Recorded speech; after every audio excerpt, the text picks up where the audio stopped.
The bulldozers arrived at 6:30 in the morning, their engines rumbling like thunder across the quiet suburban street. I stood in front of them, holding a stack of legal documents, with 3 sheriff's deputies flanking me on either side. Behind the bulldozers, 40 HOA members screamed and waved their hands, their faces twisted in fury. "Stop! You can't destroy community property," Karen Whitmore shrieked, her perfectly styled hair whipping in the wind as she pushed through the crowd. I looked directly at her, my voice calm and steady. "Actually, Karen, this is my property, all 23 acres of it, including the ground you're standing on right now." Her face went white. "My name is David Chun, and I'm a 42-year-old software engineer who made the biggest mistake of my life, assumed my property deed was accurate. It was a Tuesday morning in late April of 2024 when I discovered the asphalt path cutting through my backyard. I had left for a weekend camping trip with my daughter Emma, and when we returned, our vegetable garden was gone, completely demolished. In its place was a smooth, dark pathway, roughly 8 feet wide, stretching from the community park entrance all the way through what used to be my tomato beds, my herb garden, and the raspberry bushes my late wife had planted 6 years ago. Orange surveyor stakes dotted the edges of the path, and a cheerful wooden sign had been installed near my back fence. Pinewood Meadows Community Walking Trail, a gift to our neighborhood. I stood there, my hiking boots still dusty from the mountain trails, staring at the destruction. Emma, who was 14 and usually buried in her phone, looked up with wide eyes. "Dad, did you say they could do this?" "No," I said quietly, my hands clenching into fists. "I absolutely did not." I pulled out my phone and called the HOA office. It rang 6 times before someone picked up. "Pinewood Meadows. This is Denise speaking. This is David Chun at 47 Oakmont Drive. I need to speak with someone about the pathway that was just installed on my property without my permission." There was a pause. "Oh, Mr. Chun. Yes, the Community Wellness Initiative. Isn't it wonderful?" Karen Whitmore spearheaded the entire project. "She'll be so pleased to know you called." I didn't give anyone permission to. The walking path was approved by the HOA board at our March meeting. It's considered a community enhancement project. You should have received notification in your monthly newsletter. I never agreed to anyone paving through my yard. Denise's voice took on a patronizing tone. "Mr. Chun, as outlined in the HOA covenants you signed when you purchased your home, the association has the right to implement community improvement projects for the benefit of all residents. The path provides essential pedestrian access between the northern and southern sections of our neighborhood. It's for the common good." I felt my blood pressure rising. "Get me Karen Whitmore on the phone." "Now." "Miss Whitmore is very busy with now."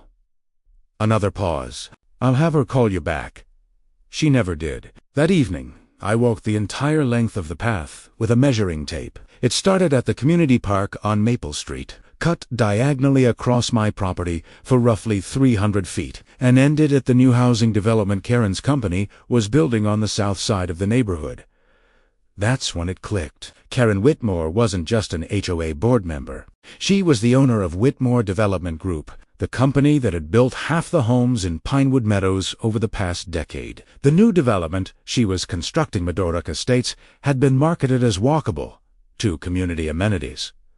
But there was no legal public access from those homes to our community park. Until now, she had literally paved a path through my property to increase her housing development's value. I took photos of everything: the destroyed garden, the surveyor stakes, the sign, the pathway itself. Then I went home and started reading every single page of my HOA covenants and bylaws. It took me 4 hours to find the section on community improvement projects. According to the bylaw, the HOA could indeed implement such projects, but only on common areas, or with explicit written consent from affected property owners. I had never given consent, not written, not verbal, not implied. The next day, I attended the HOA monthly meeting. The Pinewood Meadows Community Center was packed. Roughly 75 residents filled the chairs, most of them older couples who had lived in the neighborhood for decades. I recognized a few faces from block parties and Halloween with Emma.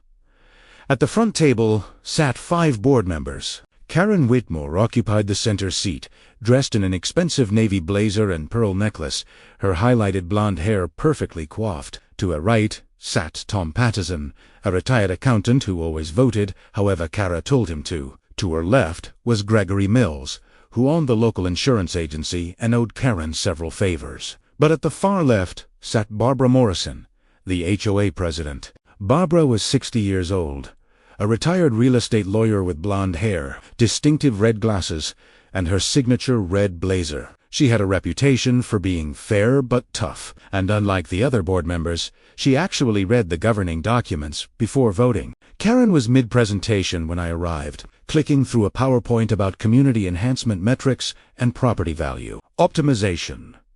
The Community Wellness Initiative has been an overwhelming success, Karen announced, her voice dripping with false sweetness. The walking path has already increased foot traffic to local businesses by 18%. Property values in the southern sector have risen by an estimated $47,000 per home. We're creating a legacy of community connection.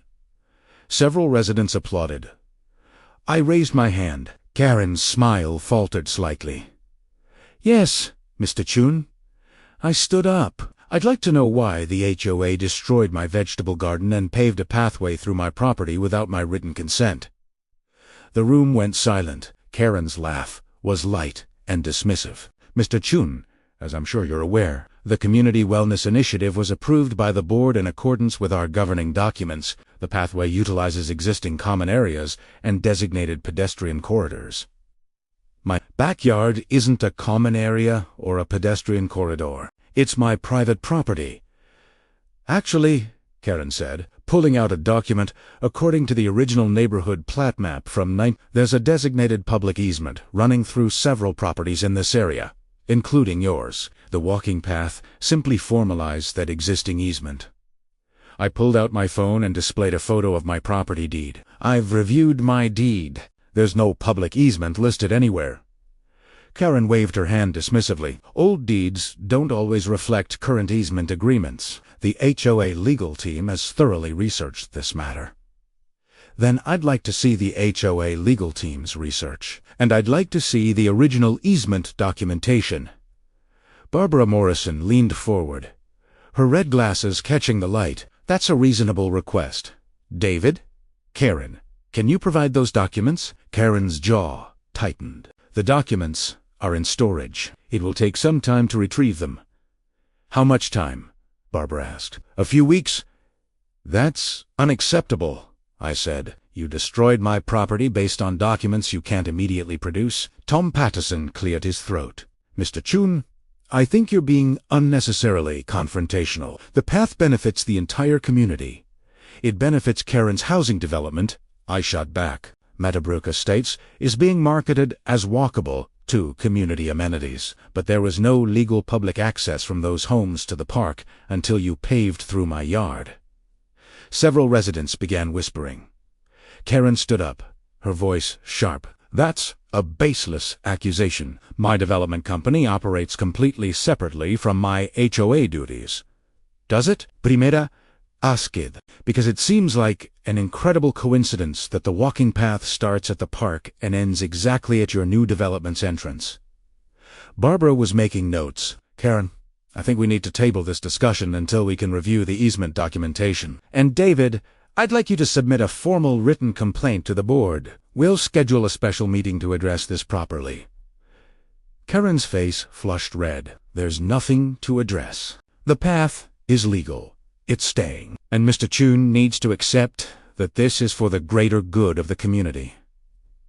We'll let the documents determine that, Barbara said firmly. She raised her hand. All in favor of scheduling a special meeting to review the Community Wellness Initiative and related easement documentation. Barbara voted yes. Gregory and Tom voted no. The fourth board member, Sandra Lopez, voted yes. It was a tie. As the tie-breaking vote, Barbara's decision stood. The special meeting was scheduled for 3 weeks later. As the meeting adjourned, Karen approached me, her smile venomous. You're making a big mistake, Mr. Chun. This community doesn't appreciate troublemakers. This community should appreciate property rights, I replied. Barbara appeared at my elbow. "David, can I speak with you outside?" We stood in the parking lot under the streetlights. Barbara's red blazer was unbuttoned, and she looked tired. "I want you to know I take your concerns seriously," she said. "But I need to be honest. With Eucharin has a lot of influence on this board. If she says there's an easement, she probably has something to back it up, even if it's questionable. So I should just accept my garden being destroyed." "No. I'm saying you need to do your own research. Don't rely on what the HOA tells you. Go to the county recorder's office. Pull every document related to your property. Know your boundaries better than anyone else." I studied her face. "You think Karen's lying about the easement?" Barbara hesitated, then nodded slowly. "I think Karen sees opportunities where most people see rules. And I think she's very good at finding loopholes. But if you can prove she's wrong—" She raised one hand, palm up, as if weighing invisible evidence. "Then you'll have leverage." "Why are you helping me?" "Because I became HOA president to protect this community, not to help board members profit from it." She smiled slightly. "And between you and me, I've been looking for a reason to audit some of Karen's projects. You might have just given me one." The next morning, I took a personal day from work and drove to the county recorder's office. The building was old, built sometime in the 1960s, with dusty file rooms and computers that looked like relics from the early 2000s. A clerk directed me to the property records department, where I met Eleanor Vasquez, a 70-year-old surveyor who had worked for the county for 43 years. "I need to pull all records related to 47 Oakmont Drive in Pinewood Meadows," I told her. Eleanor typed on her computer, squinting at the screen. "That's a Whitmore development property, right? Built in 2003. "Yes." She disappeared into a back room and returned 20 minutes later with a thick file folder. "Here's everything: original plat maps, deed transfers, tax records, easement filings." I spent the next 4 hours going through every page. There was no public easement through my property. None. Not in the original 1998 plat map, not in the 2003 subdivision documents, not anywhere. But I found something else. Tucked into the back of the file was a faded survey document from 1972, before Pinewood Meadows existed, when the entire area was still a family farm owned by someone named Robert Callahan. The survey showed property boundaries that didn't match my current deed. I brought the document to Eleanor. "Can you help me understand this?" She put on her reading glasses and studied it carefully. Then her eyebrows went up. "Oh my," she said softly.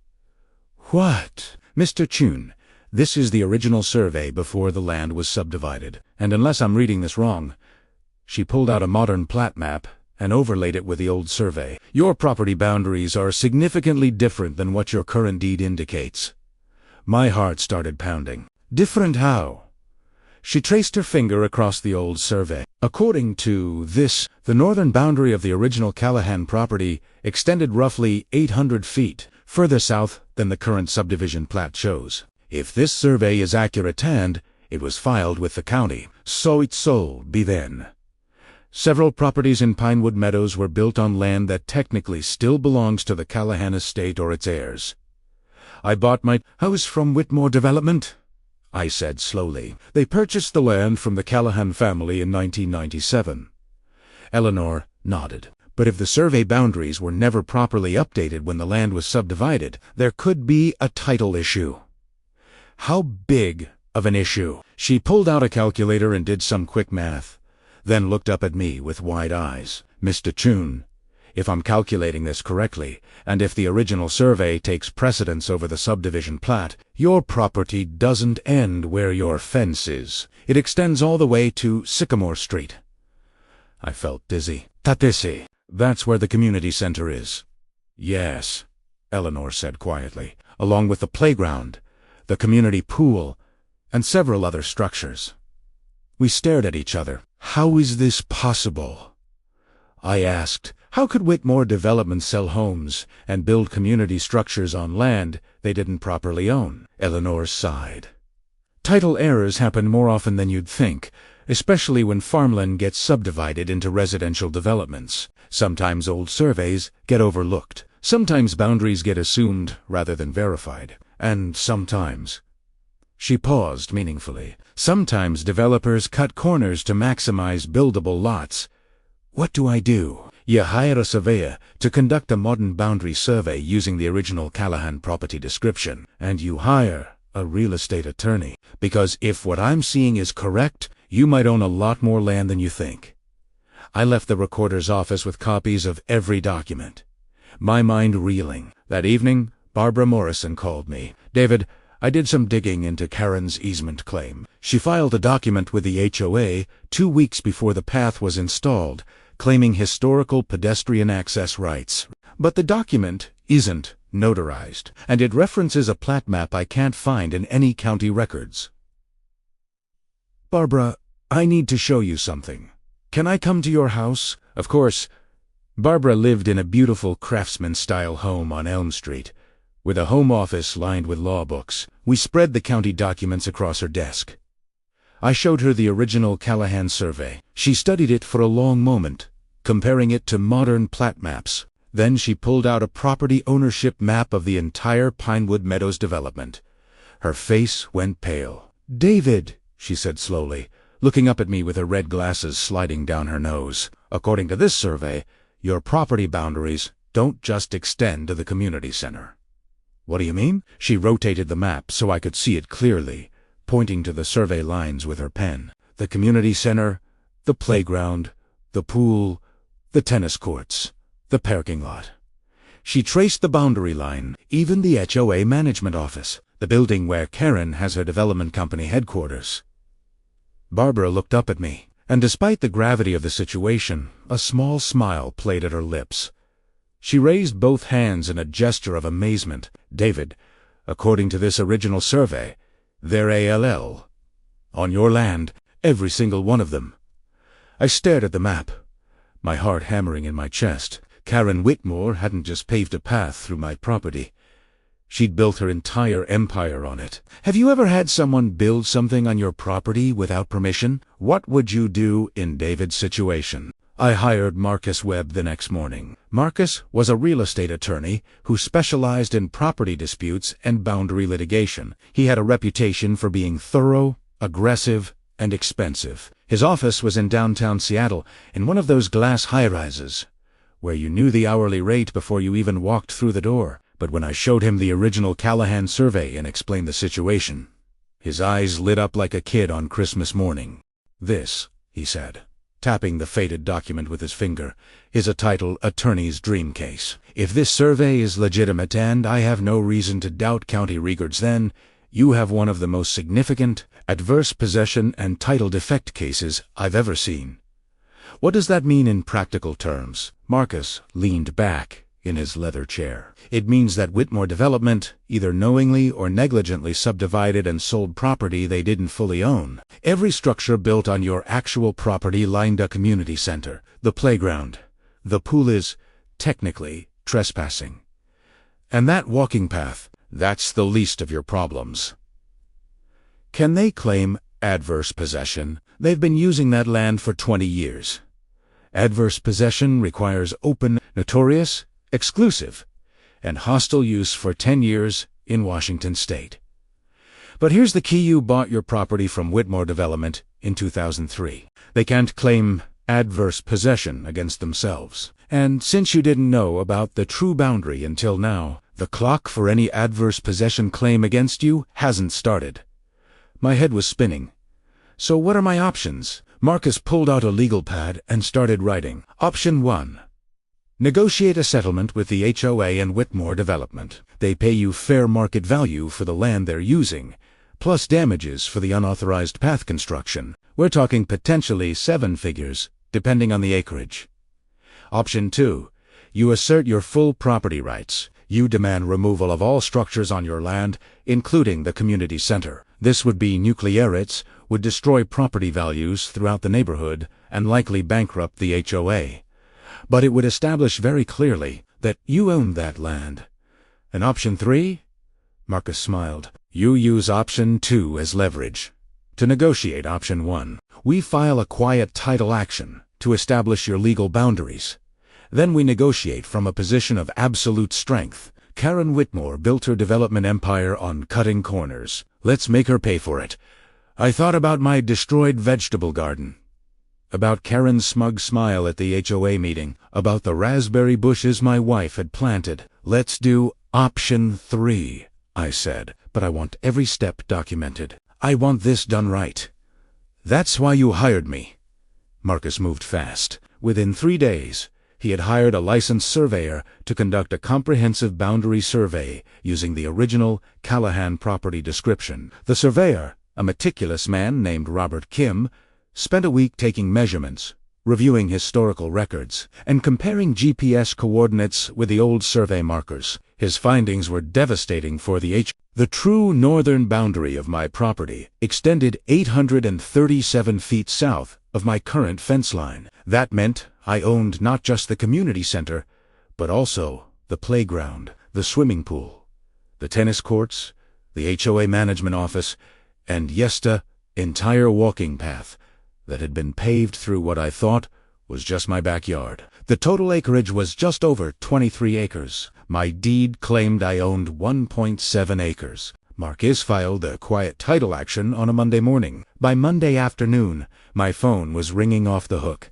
The first call was from Denise at the HOA office, her voice shrill with panic. Mr. Chun, we've been served with legal documents claiming you own the community center. This must be some kind of mistake. It's not a mistake, Denise. Have your attorney contact Marcus Webb.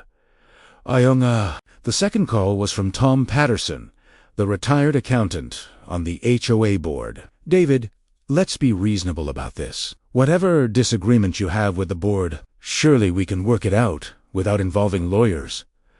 You destroyed my garden without permission. Tom, you paved a path through my property to benefit Karen's development. Reasonable went out the window 3 weeks ago.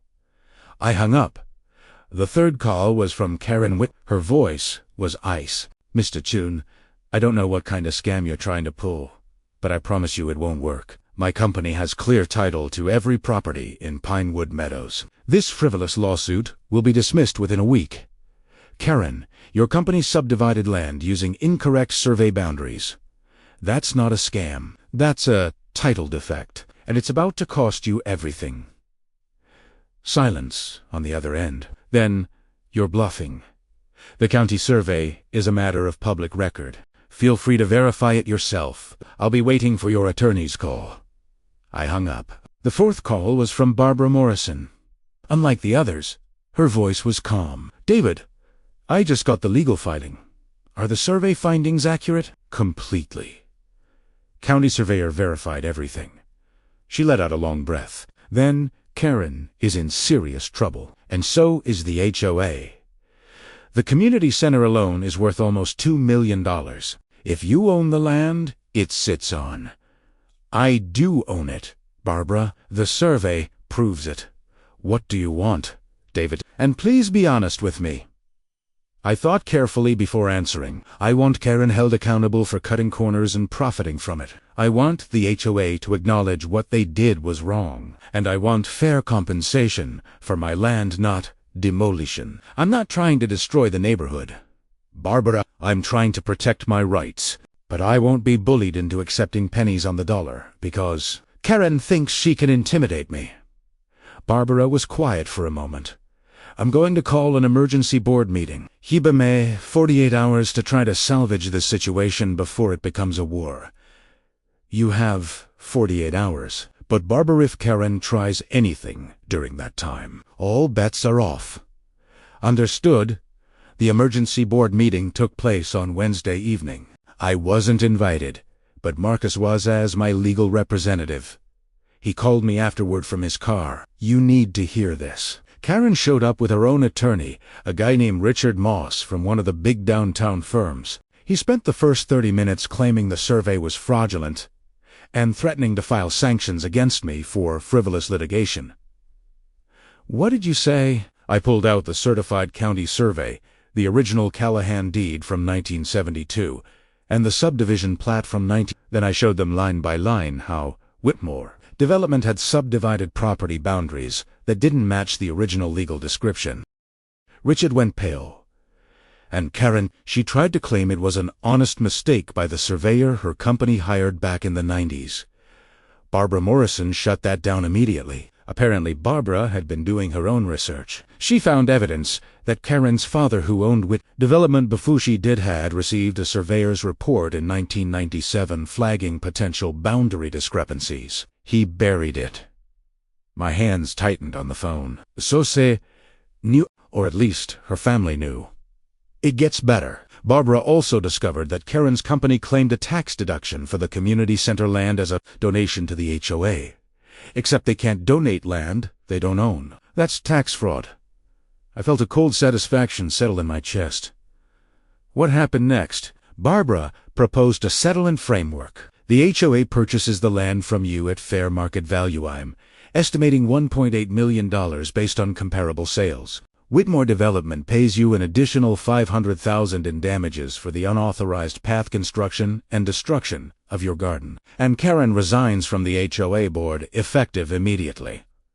What did Karen say?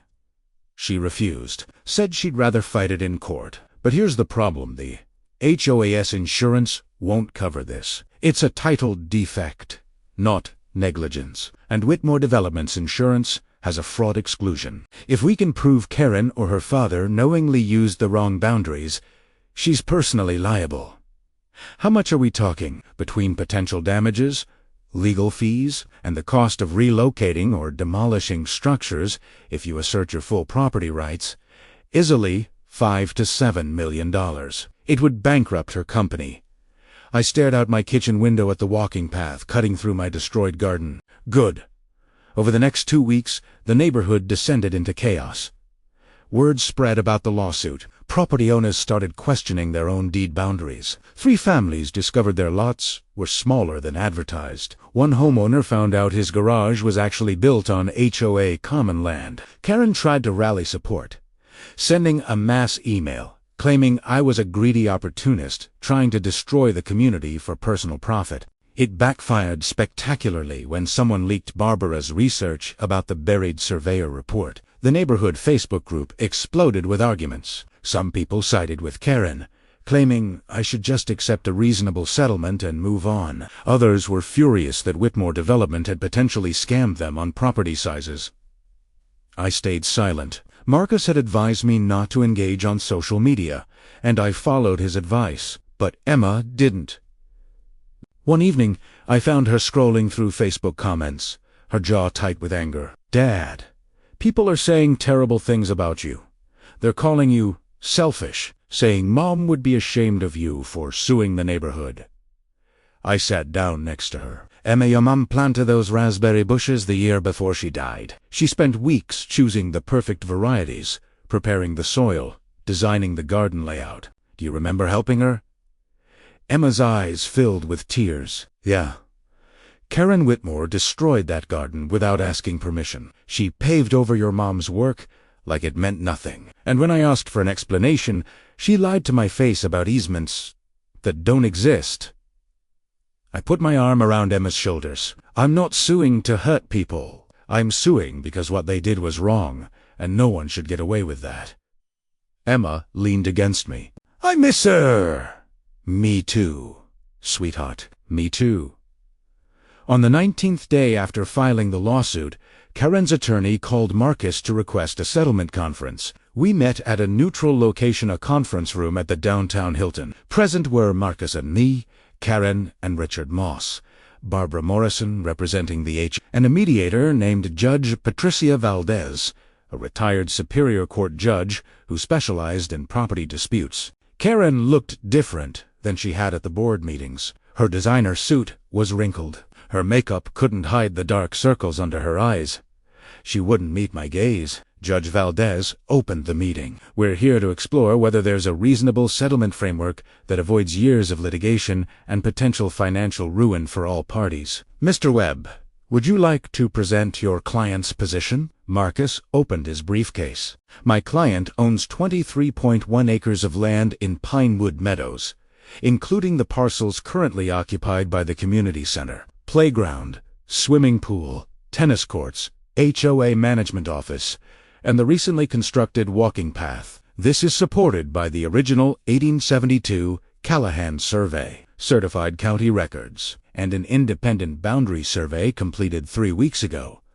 He slid documents across the table. Whitmore Development subdivided and sold this land in 1990 using incorrect boundaries, either through negligence or intentional fraud. We have evidence that Karen Whitmore's father was warned about boundary discrepancies and chose to ignore them. The company then claimed a fraudulent tax deduction for donating land they didn't own. The HOA built structures on my client's property without permission or compensation.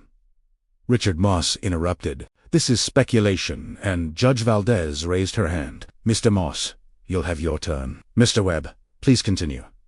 My client is prepared to allow the HOA to continue using the land for community purposes. In exchange for fair compensation, specifically, the HOA purchases the land at fair market value, $2.1 million. Whitmore Development pays $750,000 in damages for unauthorized construction, property destruction, and legal fees. And Karen Whitmore resigns from all HOA positions and admits liability. That's absurd, Richard Moss sputtered. Nearly $3 million. My client will never. Marcus smiled coldly. The alternative is we proceed to trial. My client asserts his full property rights and demands removal of all structures. The community center alone cost $4.2 million to build. The pool was $1.3 million. Demolition and relocation costs would exceed $8 million, not counting lost property values throughout the neighborhood. And that's before we discuss punitive damages for fraud. The room went silent. Barbara Morrison cleared her throat. May I speak? Judge Valdez nodded. The HOA has approximately $1.4 million in reserves. We could potentially secure financing for the remainder, though it would require raising dues significantly. She looked at Karen. But we can't afford this if Whitmore Development doesn't pay their share. And I need to be clear, if this goes to trial and David wins, the HOA will likely file a separate lawsuit against Whitmore Development for selling us land you didn't own. Karen finally spoke, her voice barely audible. I don't have $750,000 in liquid assets. Then sell the company, Barbara said flatly, or take a loan. But you created this mess, and you need to fix it. Judge Valdez looked at me. I hadn't spoken yet. Mr. Chun, is there anything you'd like to add? I looked at Karen. She looked back, and for the first time, I saw real fear in her eyes. My wife died 6 years ago from cancer. She fought for 3 years. During that time, gardening was the one thing that gave her peace. She planned that garden like it was her legacy. My voice was steady. You destroyed it without asking. You lied about easements. You tried to bully me into accepting it. So, no, Judge Valdez, I don't have anything to add. The settlement offer stands, as presented. Judge Valdez turned to Karen. Miss Whitmore, I strongly advise you to accept this settlement. If this goes to trial, you could lose everything. Karen's hands were shaking. She looked at Richard Moss, who gave a slight nod. I accept, she whispered. I'll pay the damages. I'll resign from the board.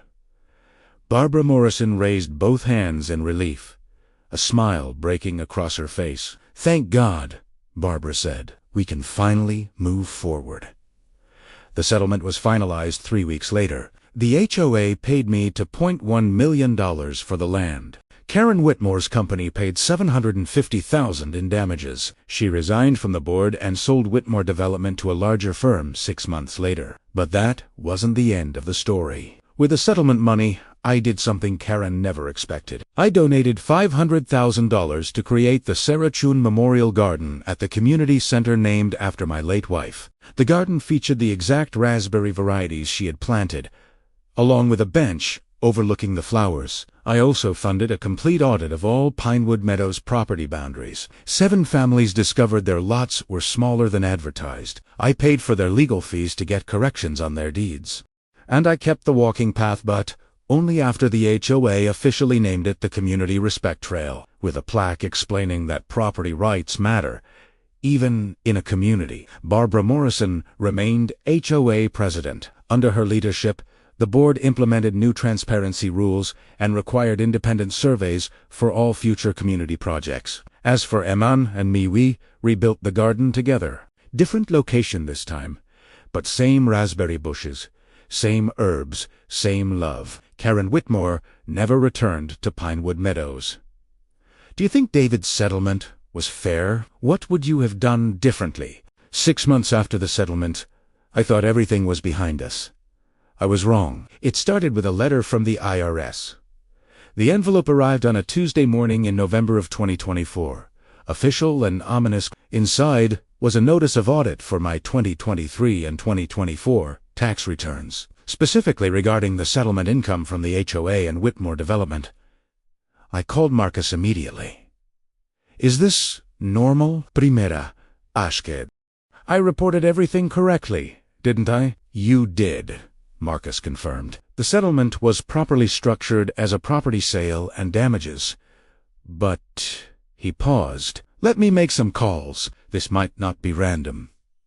2 hours later, Ekaded Bach, his voice tight with anger. Karen Whitmore filed a complaint with the IRS, claiming you committed tax fraud. She alleged that you knew about the property boundaries when you purchased your house and deliberately concealed them to avoid taxes, then orchestrated the lawsuit as a scheme to extract money from the HOA and her company. I felt my blood run cold. That's completely false. I had no idea about the boundaries until I found that survey. I know, and we can prove it. But Karen's playing a different game now. She can't beat you in civil court, so she's trying to destroy you through the IRS. Even if the audit clears you, which it'll cost you tens of thousands in accounting fees and legal work, and it'll tie up your settlement money for months, maybe years. Can she do that? Just file false complaints? Unfortunately, yes. Whistleblower complaints to the IRS are protected, even if they turn out to be baseless. She knows this will hurt you financially and emotionally, and there's very little immediate recourse. I stared out the window at the memorial garden we'd built. What do? We cooperate fully with the audit. We document everything, and then we go after her for malicious prosecution and abuse of process. But David, Marcus's voice softened. This is going to get ugly. Are you prepared for that? I thought about Emma, about the garden, about Sarah's memory. I'm prepared. The IRS audit consumed the next 3 months of my life. I hired a tax attorney named Jennifer Park, who specialized in complex property transactions. She worked with Marcus to compile thousands of pages of documentation, property records, emails, phone logs, witness statements, anything that could prove I had no knowledge of the true property boundaries before discovering the Callahan survey. Jennifer was brilliant, but expensive. Her firm charged $450 per hour. By the end of January 20, I had spent over $60,000 in legal and accounting fees just defending myself against Karen's false allegations. The IRS agent assigned to my case was a woman named Sandra Chun, no relation. She was professional but thorough, requesting documentation for every aspect of the settlement. She interviewed Marcus, Barbara Morrison, Eleanor Vasquez from the county recorder's office, even Robert Kim, the surveyor. During one particularly grueling meeting in February, Sandra looked up from a stack of documents and asked me directly, "Mr. Chun, did you have any knowledge, at any time prior to April 2024, that your property boundaries extended beyond your fence line?" "None whatsoever," Primera sighed firmly. "I trusted the deed I received from Whitmore Development. I had no reason to question it until they destroyed my garden." "And when did you first become aware of the discrepancy?" "When Eleanor Vasquez at the county recorder's office showed me the original Callahan survey. That was the first time I had ever seen that document." Sandra made notes. She didn't smile, but I saw something shift in her expression, a subtle acknowledgement. "Mr. Chun, I've reviewed all the evidence provided by Miss Whitmore's complaint. I've also reviewed your supporting documentation. In my professional opinion, there is no basis for the allegations of tax fraud. Your settlement was properly reported and taxed. This audit will be closed with no changes to your returns." I felt a wave of relief so intense I almost laughed. "Thank you. However, Sandra continued, "I am required to note in my report that this audit appears to have been initiated based on unsubstantiated allegations that may have been filed in bad faith. The IRS takes such matters seriously." What does that mean? It means the IRS may choose to investigate the person who filed the complaint. If we determine that Miss Whitmore knowingly filed false allegations, she could face penalties including fines and potential criminal charges for making false statements to a federal agency. For the first time in months, I smiled, but Karen wasn't done. 2 weeks after the IRS cleared me, I received a certified letter from a law firm I didn't recognize, Henderson, Mills and Associates. The letter informed me that Karen Whitmore had filed a civil lawsuit against me for defamation, claiming I had made false statements about her and her company during the property dispute that damaged her reputation in business. She was suing me for $5 million. Marcus read the complaint and actually laughed. "This is frivolous. Everything you said about Karen was either provably true or opinion protected by the First Amendment. She's just trying to bleed you dry with legal fees. Can we countersue?" "Absolutely, for malicious prosecution, abuse of process, and intentional infliction of emotional distress. But David, I need you to understand this could take years. Karen has deep pockets from selling her company. She can afford to drag this out." "Can you?" I thought about the settlement money sitting in my bank account. I thought about Emma's college fund. I thought about Sarah's garden. How much will it cost to fight her? If it goes to trial, $200,000 to $300,000. Minimum, maybe more.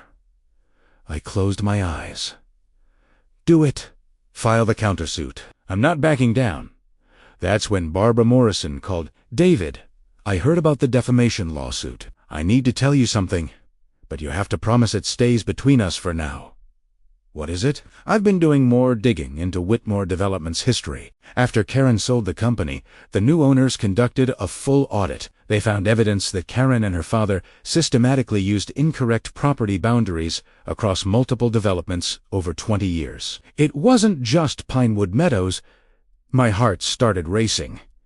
How many developments? At least 7, possibly more. The new ownership group is furious. They bought a company thinking it was clean, and now they're facing potential liability in multiple jurisdictions. They're considering criminal charges against Karen for fraud. Have they contacted law enforcement? Not yet. They're still investigating. But David, if they do file charges, you'll likely be called as a witness. Your case was the first one where the fraud was fully documented and litigated. You have the evidence they need. I sat down heavily. This is bigger than I thought. Much bigger. And Karen knows it. That's why she's attacking you so aggressively. She's trying to discredit you before the criminal investigation goes public. If she can paint you as a liar or a fraud, it weakens any testimony you might give. What should I do? Barbara was quiet for a moment. Fight back. Don't let her intimidate you. And when the new ownership group contacts you, tell them everything. Every document, every email, every lie. Karen told, help them build their case. Will you testify too? She laughed, but there was steel in it. Absolutely. Karen tried to use the HOA to enrich herself. She put our entire community at risk. I'll testify against her in a heartbeat. The call from the new ownership group came 3 weeks later. His name was Michael Torres, the general counsel for Pacific Northwest Development Corporation, the company that had purchased Whitmore Development. He was direct and professional. Mr. Chun, we've completed our forensic audit of Whitmore Development's historical transactions. We've identified systematic fraud involving property boundary manipulation across 7 developments spanning 1997 to 2023. Your case in Pinewood Meadows is the most thoroughly documented. What do you need from me? Everything. Every document you have. Every communication with Karen Whitmore. Every piece of evidence your attorney compiled. We're building a criminal referral to the Washington State Attorney General's office. With your cooperation, we believe we can prove Karen Whitmore engaged in a pattern of fraudulent conduct that defrauded hundreds of property buyers out of millions of dollars in land value. I didn't hesitate. You'll have everything by tomorrow. Thank you. And Mr. Chun, I want you to know, when we purchased Whitmore Development, we had no idea about these issues. We're appalled by what Karen did. We're prepared to make things right for the affected homeowners, including you and your neighbors. What does that mean? It means we're offering voluntary settlements to anyone who was sold property with incorrect boundaries. We're correcting deeds, compensating for lost land value, and in some cases buying back properties at above-market rates. This is going to cost us tens of millions of dollars, but it's the right thing to do. I felt something loosen in my chest. Thank you. No, Mr. Chun. Thank you. If you hadn't fought back, if you hadn't documented everything, we might never have discovered the full extent of the fraud. You did the right thing. The defamation lawsuit collapsed 2 months later. Karen's attorneys withdrew the complaint the day after the Washington State Attorney General announced a criminal investigation into Whitmore Development for real estate fraud. The press release specifically mentioned my case as the catalyst for the investigation. Marcus filed our malicious prosecution countersuit the same afternoon. Over the next 4 months, the scope of Karen's fraud became public. Newspaper articles detailed how she and her father had systematically cheated property buyers across western Washington. Homeowners came forward with their own stories of discovering their lots were smaller than advertised, their property lines incorrectly drawn, their deeds containing false information. A class action lawsuit was filed representing over 400 families. Pacific Northwest Development Corporation settled for $78 million, and in July of 2025, Karen Whitmore was indicted on 37 counts of fraud, making false statements, and conspiracy.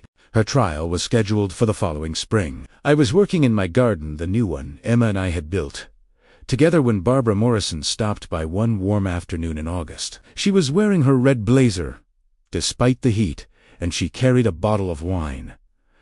"Celebration?"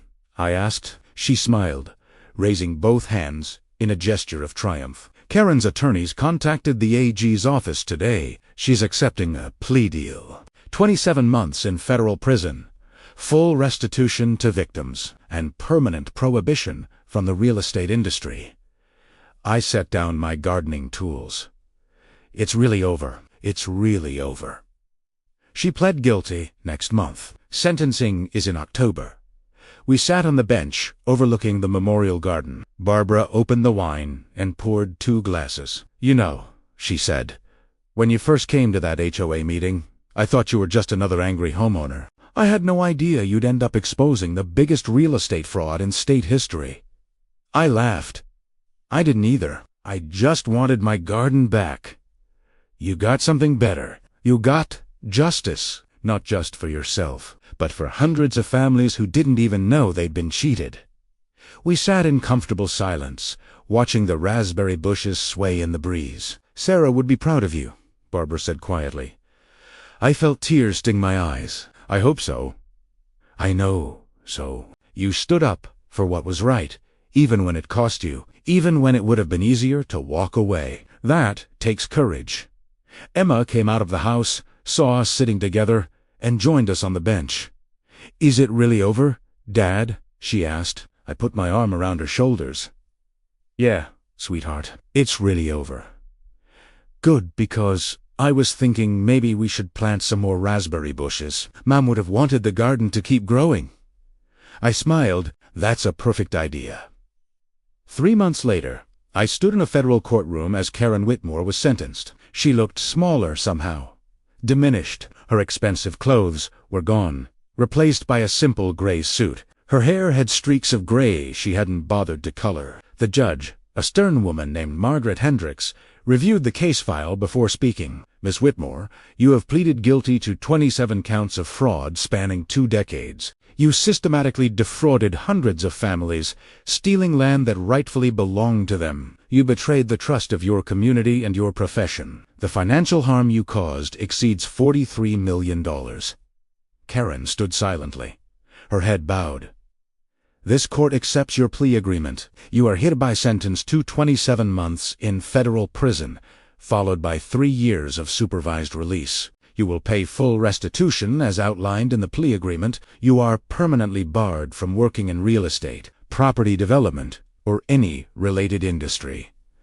The gavel came down.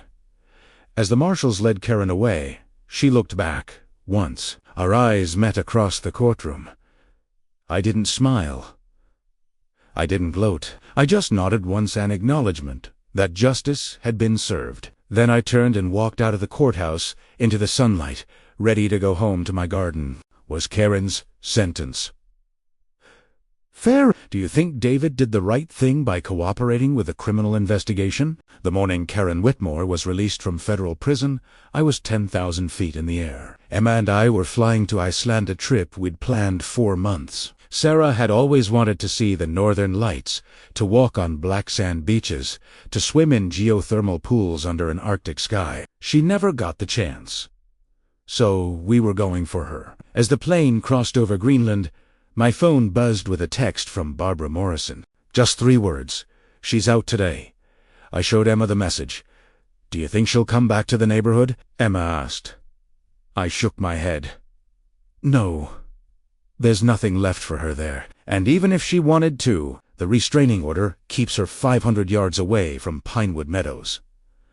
Good Emma turned back to her book, but I could see the tension in her shoulders ease. Karen had served 27 months. Every single day of her sentence. No early release, no special treatment. Federal prison doesn't work that way. She'd paid her debt to society, at least the part that could be measured in time. The financial debt was something else entirely. Over the past 2 years, Pinewood Meadows had transformed. Barbara Morrison had used the scandal as an opportunity to completely overhaul the HOA's governance. The new bylaws required independent audits, transparent financial reporting, and property owner approval for any expenditure over $10,000. Board members had term limits and couldn't have any financial conflicts of interest. The Community Respect Trail had become a neighborhood landmark. People walked it every day, stopping at the memorial plaque to read about property rights and community responsibility.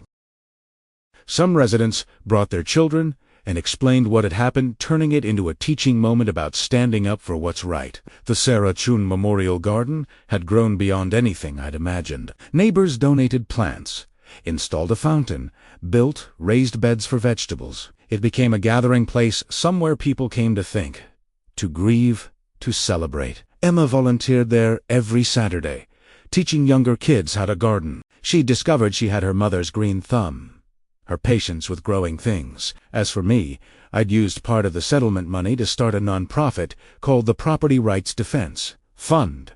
We helped homeowners facing similar situations, title defects, boundary disputes, predatory HOA practices. We provided free legal consultations, connected people with attorneys, and funded surveys for families who couldn't afford them. In 2 years, we'd helped 83 families. Some people called me a crusader. Others said I was obsessed. But I knew the truth. He was just a guy who'd lost his wife's garden and refused to let that loss be meaningless. Iceland was everything Sarah had dreamed it would be. We hiked across volcanic fields, the black rock crunching under our boots. We soaked in the blue lagoon, milky blue water steaming in the cold air. We drove the ring road, stopping at waterfalls that thundered into mist. On our 4th night, we stood on a cliff overlooking the Atlantic Ocean, waiting for the northern lights. Emma held a thermos of hot chocolate, her eyes scanning the sky. "Do you think Mom can see us?" she asked quietly. I put my arm around her. "I don't know, but I think if she could, she'd be proud of who you're becoming." "Do you think we did the right thing, going after Karen so hard?" It was the question I'd asked myself 1,000 times over the past 2 years. Karen made choices. Primera Said slowly. She chose to cut corners. She chose to ignore the surveyor's warnings. She chose to pave through our garden without asking. And when she got caught, she chose to attack us instead of making it right. Every consequence she faced was a result of her own decisions. But she lost everything. She did. And 400 families got justice because of it. Hundreds of people got their property boundaries corrected, got compensated for land that was stolen from them. That wouldn't have happened if we'd stayed silent. Emma nodded slowly. Then she pointed up. "Dad, look." The northern lights were dancing across the sky, sheets of green and purple light, rippling like curtains in an invisible wind. We stood in silence, watching, and I felt Sarah's presence so strongly it almost hurt. "We made it, Sarah," I whispered. "We made it." We returned to Seattle a week later, tired and happy and changed, in ways I couldn't quite articulate. The house was exactly as we'd left it, but something felt different. Lighter, maybe. Like we'd finally closed a chapter that had been hanging open for too long. I was unpacking when my phone rang. Barbara Morrison. David, are you home? Just got back an hour ago. What's up? There's something you need to know. Karen showed up at the community center this morning. My blood went cold. What? She's not allowed within 500 yards. She wasn't there to cause trouble. She came during business hours, stayed at the property line, and asked to speak with me. I met her at the gate. What did she want? Barbara paused. She wanted to apologize. To me, to the HOA, and to you. She asked if I would give you a letter she'd written. I sat down heavily. A letter! I have it here. Do you want me to read it to you, or would you rather I destroy it? I thought about it for a long moment. Part of me wanted to tell Barbara to burn it, to refuse Karen even this small gesture. But another part, the part that had just stood under the northern lights with my daughter, was curious. Read it to me. I heard Barbara unfold paper. Then she began to read, her voice steady. Dear Mr. Chun, I know I have no right to contact you, even through a third party. I know that anything I say will sound hollow after what I did, but I need to try anyway. I spent 27 months in federal prison thinking about the choices I made, about the families I hurt, about your garden, the one your wife planted, the one I destroyed without a second thought. Prison is a strange place. You have a lot of time to think, to see yourself clearly without all the justifications and excuses. I saw who I'd become, someone who valued profit over people, who cut corners because I thought the rules didn't apply to me, who hurt others and told myself it was just business. I can't undo what I did. I can't give you back your wife's garden. I can't restore the 2 years I stole from you with audits and lawsuits and stress. I can't repair the damage I did to 400 families who trusted my company to treat them fairly. But I can tell you this.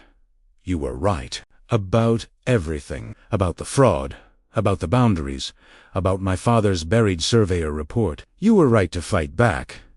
You were right to hold me accountable. And the 400 families who got justice because you've refused to back down, they deserved someone like you in their corner. I don't expect forgiveness. I don't deserve it.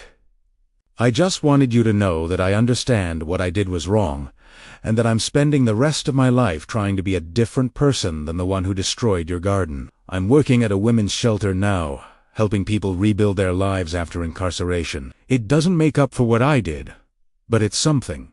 It's a start. I wish you and your daughter all the happiness you deserve. Karen Whitmore. Barbara finished reading. There was silence on the line. Finally, I spoke. What did you tell her? I told her I would deliver her message. Nothing more. What do you want me to do with the letter? I looked out the window at my garden, the new one, the one Emma and I had built together. The raspberry bushes were heavy with fruit. The herbs were thriving. Sarah's bench sat in the corner, weathered but solid. Keep it, I said. File it with the HOA records. Let it be part of the story. And if she asks if you've forgiven her, I thought about forgiveness, about justice, about the difference between the two. Tell her. I'm glad she's trying to be better. Tell her the family she hurt deserved what they got in the settlement, and tell her I hope she finds peace. That's generous. It's honest. I don't forgive her, Barbara. I probably never will, but I don't need to carry anger around anymore either. She's out of my life. That's enough. Barbado was quiet for a moment. Then, you're a good man, David Chun. I'm just a guy who wanted his garden back. Barbara laughed. You've got a lot more than that. That evening, Emma and I worked in the garden together. She was pruning the raspberry bushes while I weeded the herb beds. The sun was setting, painting everything gold. Dad, Emma said suddenly, Barbara called me while you were on the phone with her. She told me about Karen's letter. I looked up. What do you think about it? Emma was quiet for a long moment, her hand still on the pruning shears. I think I think Mum would have wanted us to let it go. Not forgive, necessarily, but let it go. Move forward. Yeah.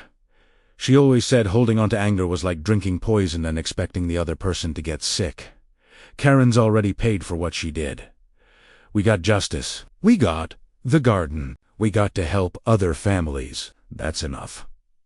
I set down my trowel and pulled Emma into a hug. When did you get so wise? She laughed. I had a good teacher. Well, 2 good teachers. We stood there in the garden, surrounded by growing things, and I felt something I hadn't felt in years. Complete peace. 6 months later, the Property Rights Defense Fund hosted our first annual fundraiser at the community center. Over 200 people attended. Homeowners we'd helped, attorneys who'd volunteered their time, community members who believed in the cause. Barbara Morrison was there in her red blazer, raising a glass and telling anyone who would listen about how one man's fight for his garden had changed an entire community. Marcus Webb gave a speech about the importance of property rights and legal accountability. Jennifer Park talked about the need for transparency in real estate transactions. Michael Torres from Pacific Northwest Development Corporation announced a partnership with our fund to provide free property surveys to low-income homeowners. Emma stood at the podium, 17 now. Confident and articulate, Tan told the story of her mother's garden. She didn't mention Karen by name. She focused instead on resilience, on community, on the importance of fighting for what matters. When she finished, the room erupted in applause. Barbara Morrison raised both hands in celebration, beaming with pride. I stood in the back, watching my daughter shine, and felt Sarah's presence like a hand on my shoulder. After the event, as people were leaving, a young woman approached me. She was in her late 20s, nervous. Mr. Chun, I'm Rebecca Hastings. I own a home in Redmond. I think my developer did the same thing Karen Whitmore did. My property line doesn't match my deed. I pulled out a business card and handed it to her. Call our office Monday morning. We'll help you figure it out. Her eyes filled with tears. Thank you. I've been so stressed. I didn't know where to turn. You turned to the right place. That's what we're here for. As she walked away, Emma appeared at my side. Another one. Another one? She smiled. Good. That's what Mom would have wanted. Helping people. Yeah. It is. We walked home together through the neighborhood, past the community respect trail, past the memorial garden. Lights were on in houses all around us, families having dinner, kids doing homework, couples watching TV. Normal life, the kind of life I'd fought to protect. Dad, Emma said as we reached our driveway. Do you ever regret it? Fighting so hard. I mean, spending all that time and money on the lawsuit. I looked at our house, at the garden visible in the backyard, at the lights glowing warm in the windows. Not for a second, I said. Not one single second.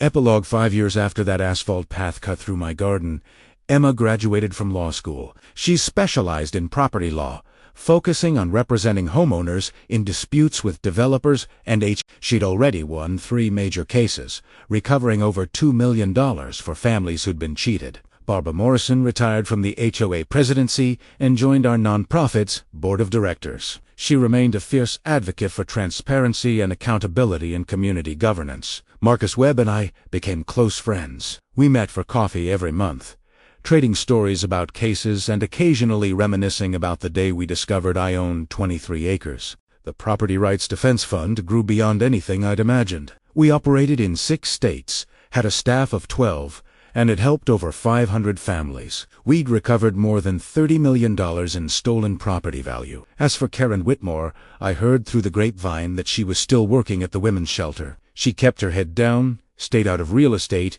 and reportedly never spoke about her past unless directly asked. I never saw her again. And I was okay with that. The Sarah Chun Memorial Garden flourished. It became a gathering place for weddings, memorial services, community meetings. Hundreds of people had sat on Sarah's bench, found peace among her raspberry bushes, remembered that beauty can grow even from destruction. And my garden the one.